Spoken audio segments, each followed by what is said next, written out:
উনি একজন drug addicted, উনি একজন রেপিস্ট। ভারতীয় টেলিভিশন সিরিজ ক্রাইম পেট্রোল দেখে উৎসাহিত হওয়ার কথাও স্বীকার করেছে অপরাধীরা। দেশের অন্তর্বর্তী সরকারের প্রধান উপদেষ্টা ডক্টর মোহাম্মদ ইউনূস।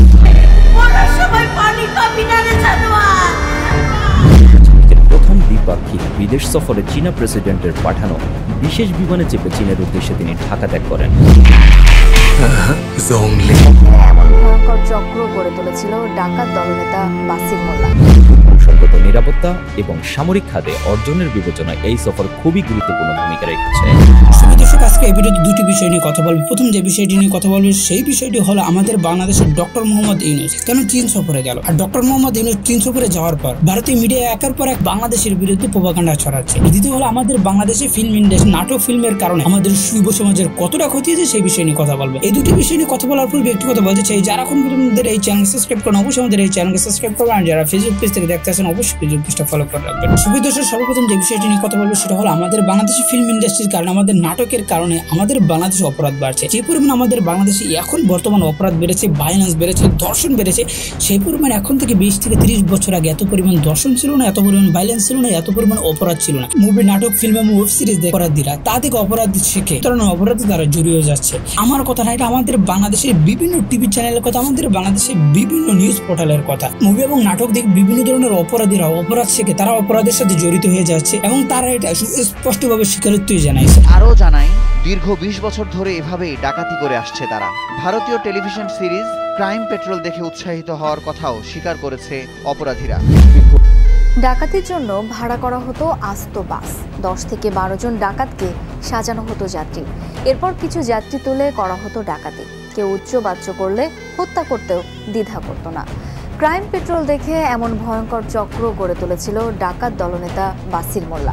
তারা ক্রাইম পেট্রোল দেখে বিভিন্ন ধরনের অপরাধমূলক অনুষ্ঠান দেখে তারা অপরাধগুলো শিখে তারা প্রয়োগ করতে গেছে, বিভিন্ন জায়গায় ছিনতাই করেছে, তারা ধর্ষণ করেছে এবং আমাদের বাংলাদেশ থেকে সারা বিশ্বে যে পরিমাণ ধর্ষণ বাড়ছে গত 20 থেকে 30 বছর, সেটা বাড়ছে পর্নোগ্রাফির কারণে।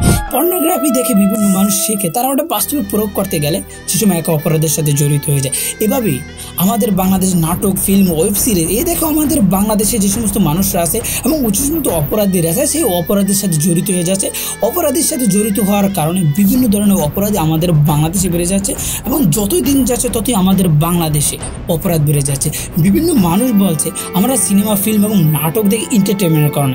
আমরা কিছু মানুষ ঠিক এন্টারটেনমেন্টের জন্য দেখি নাটক, ফিল্ম, ওয়েব সিরিজ, এবং কিছু মানুষ এবং কিছু অপরাধী যে অপরাধমূলক অনুষ্ঠান দেখে অপরাধী শেখে, তারপর সে অপরাধে তারা জড়িত হয়ে যাচ্ছে। এই কারণে আমাদের বাংলাদেশে এই সমস্ত মুভিতে ভায়োলেন্স থাকবে, দর্শন থাকবে এবং বিভিন্ন খারাপ জিনিস উপস্থাপনা করবে, সেই সমস্ত নাটক, ওয়েব সিরিজ, মুভি আমাদের বাংলাদেশে নিষিদ্ধ করতে হবে।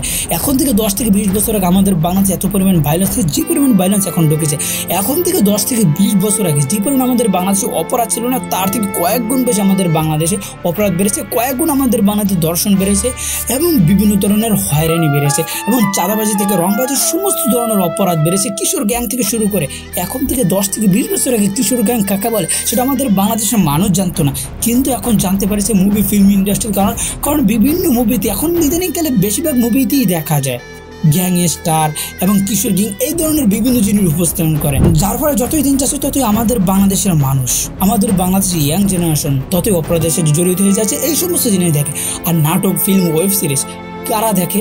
আমাদের বাংলাদেশি ইয়াং জেনারেশন থেকে ইয়াং মানুষরা দেখে। আর ইয়াং মানুষ এই সমস্ত অপরাধমূলক অনুষ্ঠান দেখে, এই সমস্ত অপরাধগুলো দেখে, মুভি, ফিল্ম, নাটক দেখে তারা সেটা বাস্তবে প্রয়োগ করতে গিয়ে তারা অপরাধের সাথে জড়িত হয়ে যায়। আপনি যতই বলেন নাটক, ফিল্ম, ওয়েব সিরিজ মানুষ এন্টারটেনমেন্ট দেখে, কিছু মানুষ তো বাস্তবে এন্টারটেনমেন্টের জন্য দেখে। আমি নিজে এন্টারটেনমেন্টের জন্য দেখি নাটক, ফিল্ম, ওয়েব সিরিজ দেখে। কিছু মানুষ তো এন্টারটেনমেন্ট হচ্ছে এবং কিছু মানুষ এই অপরাধমূলক অনুষ্ঠান দেখে তারা অপরাধের সাথে জড়িত হয়ে যাচ্ছে। আমি এটা একটি ঘটনার কথা বলছি না, এই ধরনের অহরহ ঘটনা আপনি দেখতে পারেন আমাদের বাংলাদেশ নিউজ পোর্টালের দিকে দেখালে একেবারে অহরহ দ্বিগুণ স্পষ্ট হয়ে যাবে এই ধরনের যে অপরাধমূলক অনুষ্ঠান দেখে বিভিন্ন মানুষ অপরাধের সাথে জড়িত হয়ে যাচ্ছে।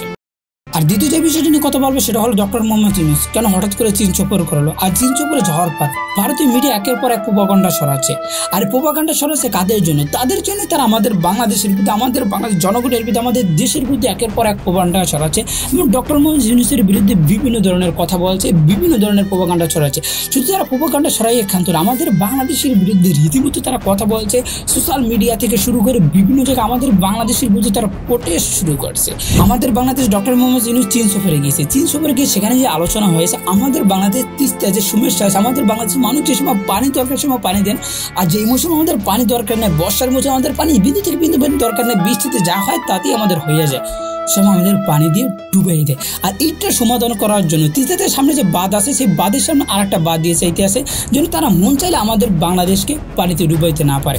এই কারণে ডক্টর মোহাম্মদ ইউনূস গিয়েছে এবং সাথে সাথে বিভিন্ন ধরনের চুক্তি করতে গিয়েছে আমাদের বাংলাদেশ কিভাবে উন্নত হতে পারে। আমাদের সাথে সাথে আমাদের বাংলাদেশের মানুষ যদি অসুস্থ হতো মেডিকেল ট্যুরিজমের জন্য ভারতে যেত, এখন সেটা যেন চীনে যেতে পারে এবং ভারতের সাথে চীনের চিকিৎসা অনেক উন্নত, সে কারণে গিয়েছে এবং মেডিকেল ট্যুরিজমের জন্য এবং সাথে সাথে আমাদের বাংলাদেশ উন্নত হবে, অর্থনীতির দিক দিয়ে উন্নত হতে পারে এবং বিশ্বের অর্থনীতির সেরা দেশ তালিকায় চীন রয়েছে। বর্তমানে বিশ্বের এমন কোনো দেশ দেখাতে পারবে না যে দেশে চীনের আসবাবপত্র, চীনের মাল সামানা ব্যবহার করা হয় না। পৃথিবীতে এই মুহূর্তে সেই সমস্ত রাষ্ট্রে চীনের অস্ত্র থেকে শুরু করে বিভিন্ন প্রোডাক্ট ব্যবহার হচ্ছে। আর অস্ত্র বানানোর দিকে, পারমাণবিক শক্তির দিকে সুপার পাওয়ার এখন কিন্তু চীন, রাশিয়া এবং আমেরিকা।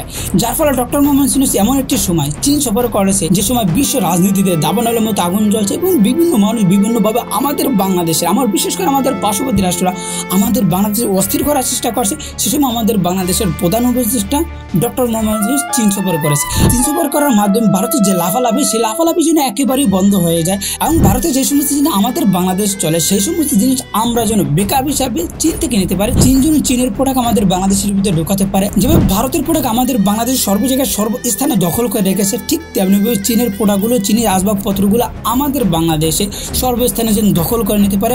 ভারত যেন কোনোভাবে আমাদের কোনো জায়গা দিয়ে আটকাইতে না পারে, অস্ত্র থেকে শুরু করে সর্বদিক থেকে ভারত যেন মাইন্ডকে চিপাই পারে। সে কারণে ডক্টর মোহাম্মদ ইউনূস চীন সফর করেছে। আর চীন হচ্ছে আমাদের বাংলাদেশের সাথে ভালো সম্পর্ক এবং চীন আমাদের বাংলাদেশের, বর্তমানে আমাদের বাংলাদেশ যে সমস্ত বড় বড় ডেভেলপ আছে সব জায়গায় এখন চীন রয়েছে এবং চীনের সাথে ভালো সম্পর্ক করলে আমাদের বাংলাদেশ উন্নত হবে, আমাদের বাংলাদেশ অর্থনীতি ভালো হবে এবং বিশ্বের সুপার পাওয়ারের তালিকা আমাদের বাংলাদেশ যেতে পারবে।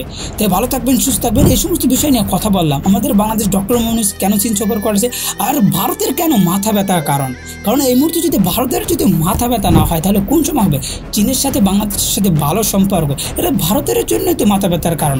সাথে সাথে ভারতের সিমেন্ট সিস্টেম নিয়ে চীন যে খেলা করতে চাইতে আসে সেটাও একটি কারণ এবং অরুণাচল প্রদেশ নিয়ে এবং বিভিন্ন প্রদেশ নিয়ে যে সমস্যা হইতে আছে ভারতের সিমেন্ট সিস্টেমে, সে সমস্ত জিনিসে আরও যেন চীন হস্তক্ষেপ করতে পারে এবং চীন যেন বাংলাদেশ থেকে সুবিধা পায়। সে কারণে আমাদের বাংলাদেশে তারা আমাদের বাংলাদেশে বিনিয়োগ করতে চায় এবং চীন যদি বাংলাদেশে বিনিয়োগ করে চীনেরও যেমন উপকার হবে, বাংলাদেশের তেমন উপকার হবে এবং ভারতের মধ্যে দাদাবাবুদের লাফালাফি বন্ধ হয়ে যাবে। যার কারণে ভারতের দাদাবাবুর একের পর এক লাফালাফি করছে, আমাদের বাংলাদেশের বিরুদ্ধে একের পর এক প্রোপাগান্ডা ছড়াচ্ছে। তাই আমাদের কি সতর্ক থাকতে হবে? ভারতের দাদাবাবুদের কথা মতো আমাদের লাফালাফি করলে চলবে না।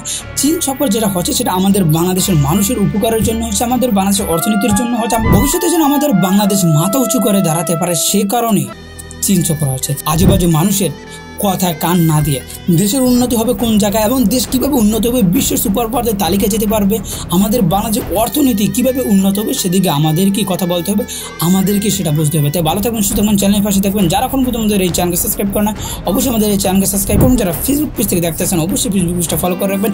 নিজস্ব কোনো মন্তব্য থাকলে অবশ্যই নিচে কমেন্ট বক্সটা উন্মুক্ত, অবশ্যই নিচে কমেন্ট করে আমাদেরকে জানাই যাবে।